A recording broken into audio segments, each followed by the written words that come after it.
కారం రంగు రుచితో ఉంటుంది. ఆచి మిరపపొడి అదరగొట్టే కారం రంగు రుచి. హైదరాబాద్లోని మహేశ్వరంలో ఉన్న ప్రభుత్వ మెడికల్ కాలేజ్ పరిస్థితి చాలా అధ్వానంగా ఉంది. అంతేకాదు ప్రస్తుతం ఈ మెడికల్ కాలేజ్ ప్రైవేట్ బిల్డింగ్ ను లీజుకు తీసుకుని నడిపిస్తున్నారు. తాజాగా నేషనల్ మెడికల్ కౌన్సిల్ ఎన్ఎంసీ నోటీసులు ఇవ్వడంతో ఈ మెడికల్ కాలేజ్ దుస్థితి వెలుగులోకి వచ్చింది.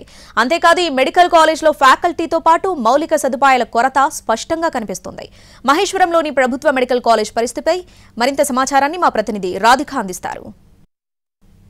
తెలంగాణ రాష్ట్రంలో 34 ప్రభుత్వ మెడికల్ కాలేజెస్ ఉన్నాయి. ఆ ప్రభుత్వ మెడికల్ కాలేజెస్లో ఫ్యాకల్టీ సరిగ్గా లేకపోవడము, ఇన్ఫ్రాస్ట్రక్చర్ సరిగ్గా లేకపోవటము, ఇతర సదుపాయాలు అట్లాగే పరికరాలు సరిగ్గా లేకపోవడంతో ఎన్ఎంసీ నోటీసులు ఇవ్వడం జరిగింది. ఆ నోటీసులకి తాజాగా డిఎంఈ అట్లాగే ప్రిన్సిపల్ సెక్రటరీ కూడా విచారణకు హాజరవ్వడం జరిగింది.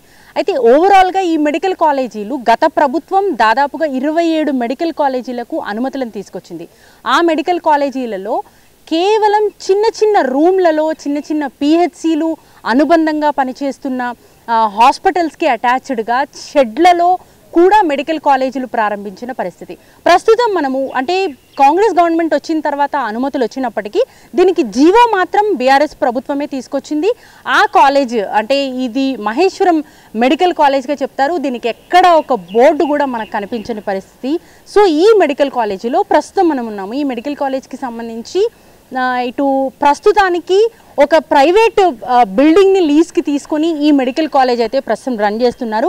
కానీ రాష్ట్ర వ్యాప్తంగా గత ప్రభుత్వం తీసుకొచ్చిన 27 మెడికల్ కాలేజెస్లో కూడా మినిమం ఫెసిలిటీస్ లేకుండా ఒక షెడ్ రూపంలో ఉన్న ఒక బిల్డింగ్లో లేకపోతే ఒక షెడ్లోనే క్లాసులు జరుపుతున్న పరిస్థితి. ప్రస్తుతం ఉన్న ఈ మెడికల్ కాలేజ్కి సంబంధించి ప్రైవేట్ బిల్డింగ్కి లీజ్కి తీసుకుని ప్రస్తుతం అయితే కాలేజ్లో క్లాసులు అట్లాగే అకాడమిక్స్ అంతా కూడా రన్ చేస్తున్న పరిస్థితి అయితే మనకి ఇక్కడ కనిపిస్తుంది. అయితే ఈ బిల్డింగ్ కూడా చాలా పాత బిల్డింగ్, లీజ్కి తీసుకున్న కొంతకాలంలోనే మనకి ఇక్కడ క్లాసులు ల్యాబ్స్ అన్నీ కూడా కొనసాగుతున్న ఇష్యూ. ఒక్కసారి మనం బోర్డు ఇక్కడ ఒకసారి చూస్తే కూడా అర్థమవుతుంది. ఇది గవర్నమెంట్ కాలేజ్ మహేశ్వరం రంగారెడ్డి డిస్ట్రిక్ట్కి సంబంధించిన కాలేజ్గా మనకి ఇక్కడ బోర్డు ఎక్కడా లేదు. కానీ నోటీస్ బోర్డులో మాత్రం ఈ వివరాలు వాళ్ళ స్టడీస్కి సంబంధించిన ఎగ్జామ్స్ కావచ్చు, షెడ్యూల్స్ అవన్నీ కూడా మనకు కనిపిస్తున్నాయి. ఇక్కడ ఈ మెడికల్ కాలేజ్కి సంబంధించి కూడా ఫ్యాకల్టీ ప్రస్తుతం కాంగ్రెస్ గవర్నమెంట్ వచ్చిన తర్వాత కొద్దో గొప్ప అసిస్టెంట్ ప్రొఫెసర్స్ని ఇచ్చిన తర్వాత కొంతవరకు క్లాసులు జరుపుకోవటానికి అట్లాగే హాస్పిటల్స్ ముఖ్యంగా మనకి ప్రతి మెడికల్ కాలేజ్కి కూడా హాస్పిటల్ అనేది అటాచ్డ్ హాస్పిటల్ అనేది చాలా ప్రాధాన్యత, చాలా కీలక పాత్ర పోషిస్తుంది. కానీ పాత గవర్నమెంట్ ఇచ్చిన పర్మిషన్స్లో మనకి ఎక్కడ కూడా హాస్పిటల్స్ అటాచ్డ్ హాస్పిటల్స్ 100 బెడ్లకి కూడా నార్మల్గానే జిల్లా హాస్పిటలే మనకి 100 బెడ్లుగా ఉంటుంది. ఆ జిల్లా హాస్పిటల్స్ని అటాచ్ చేసేసారు, ఏరియా హాస్పిటల్స్ని అటాచ్ చేసేసారు. అట్లాగే దారుణమైన విషయం ఏంటంటే ఒక పిహెచ్సిని కూడా అటాచ్ చేసి మెడికల్ కాలేజ్కి సంబంధించిన అనుమతులు తీసుకొచ్చేందుకు గత ప్రభుత్వం ప్రయత్నం చేసింది అని చెప్పి ఇప్పుడు ప్రస్తుతం ఉన్న ఆరోగ్య శాఖ మంత్రి అనేక ఆరోపణలు చేసిన పరిస్థితి మనం చూస్తూనే ఉన్నాము. సో 2021 వరకు కూడా మనకి రాష్ట్రంలో 9 మెడికల్ కాలేజీలు మాత్రమే ఉండేవి. ఆ 9 మెడికల్ కాలేజీలలో మనకి 2022లో కొత్తగా 8 మెడికల్ కాలేజీలను స్టార్ట్ చేసుకున్నారు. ఆ తర్వాత 17 మెడికల్ కాలేజీలుగా మనకి వచ్చిన పరిస్థితి. 2021 తర్వాత పాతవి 9 కాలేజీలలో ఫ్యాకల్టీ మొత్తం అంతా కూడా ఈ 17 కాలేజీలకి సర్దిన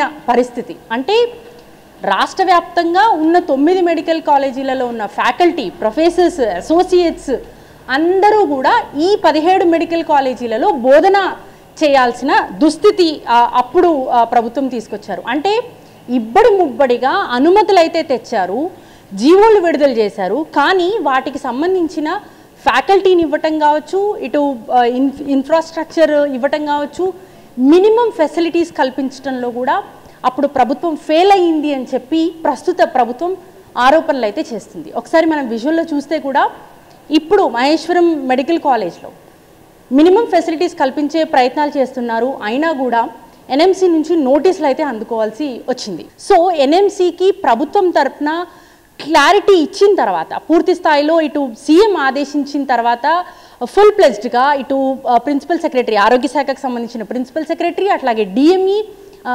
వర్చువల్గా అన్ని మెడికల్ కాలేజీలకు సంబంధించిన ప్రిన్సిపల్స్ కూడా హాజరయ్యి ఫ్యాకల్టీని ఈ నెలాఖరులోగా కొంతవరకు అసిస్టెంట్ ప్రొఫెసర్స్కి సంబంధించిన నోటిఫికేషన్స్ విడుదల చేయబోతున్నారు. అట్లాగే ఇటు ఇన్ఫ్రాస్ట్రక్చర్కి సంబంధించి కూడా పూర్తి స్థాయిలో ఇటు మెషినరీ తీసుకురావడానికి కూడా అన్ని ఏర్పాట్లు చేస్తున్నాము.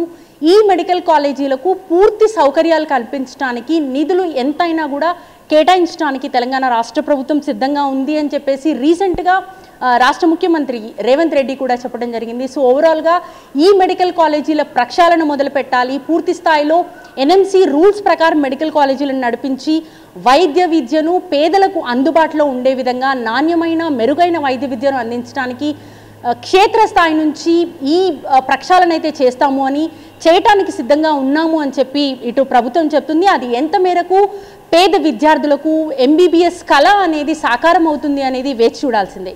కెమెరా పర్సన్ రాంబాబుతో రాధికా ఎన్టీవీ, హైదరాబాద్.